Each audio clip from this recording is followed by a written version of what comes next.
اور پیغمبر علیہ السلام کی حدیث جو محمود بن لبید کی روایت سے ہے، اخوف ما اخاف علیکم الشرک الاصغر، کہ سب سے زیادہ خوفناک چیز جس کے تعلق سے میں تم پر ڈرتا ہوں، سب سے خوفناک چیز جس میں ملوث ہونے کا مجھے اندیشہ ہے، وہ شرک اصغر۔ شرک اصغر کے تعلق سے میں سب سے زیادہ خوف میں اور ڈر میں مبتلا ہوں۔ صحابہ نے پوچھا شرک اصغر کیا ہے؟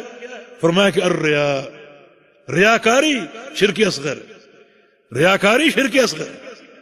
اور پیغمبر علیہ السلام کیا فرما رہے ہیں؟ حالانکہ شرک اصغر کہ مجھے سب سے زیادہ خوف شرک اصغر کا ہے، یعنی شرک اتنی خوفناک چیز ہے، فرمایا کہ سب سے بڑھ کر خوف مجھے شرک اصغر کا ہے۔ جب شرک اصغر سے خوف کا یہ معاملہ ہے تو شرک اکبر سے خوف کا معاملہ کیا ہوگا؟ غور کیجیے۔ تو ہمیشہ اس خوف میں مبتلا رہیے اور کبھی اس خوف سے الگ ہونے کی کوشش نہ کیجیے، اور کبھی اپنے عقیدے کے تعلق سے شیطان کے اس وار میں آنے کی کوشش نہ کرنا کہ ہم موحد ہیں اور توحید کے تعلق سے ایک کبر ہمارے اندر آ جائے۔ یہ شیطان کا ایک وار ہے، اور یہ وار انسان کو بڑا نقصان دے۔ تواضع اختیار کیجیے اور مزید اس عقیدے میں تقدم اور فہم حاصل کیجیے۔ توحید کا مسئلہ ایسا ہے کہ اس کا فہم بڑھاتے رہیں، اس کی قوت اور استحکام میں اضافہ کرتے رہیں، اس کی معرفت اپنے اندر پیدا کرتے رہیں۔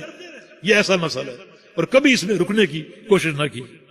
تو ریاکاری شرک اصغر، فرمایا کہ مجھے اس کے تعلق سے سب سے زیادہ ڈر ہے، کیونکہ ریاکاری اعمال کے لیے تباہ کر۔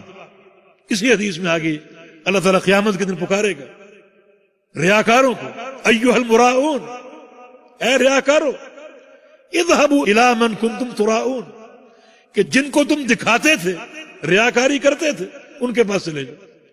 فانظروا هل تجدون عندهم جزاء، وہاں جا کر دیکھو کوئی بدلہ ملتا ہے، کوئی نیکی ملتی ہے، کوئی ثواب ملتا ہے تو لے لو۔ میرے پاس کچھ نہیں، کوئی اجر نہیں۔ انا اغنى الشرکاء، میں بڑا بے پرواہ، اگر کوئی عمل کرو گے اس میں کسی غیر کو شریک کرو گے، میں تمہیں بھی چھوڑ دوں گا، تمہارے عمل کو بھی چھوڑ دوں گا، تقسیم نہیں کروں گا کہ اتنا میرا تھا اتنا تمہارا ہے، سب چھوڑ دوں۔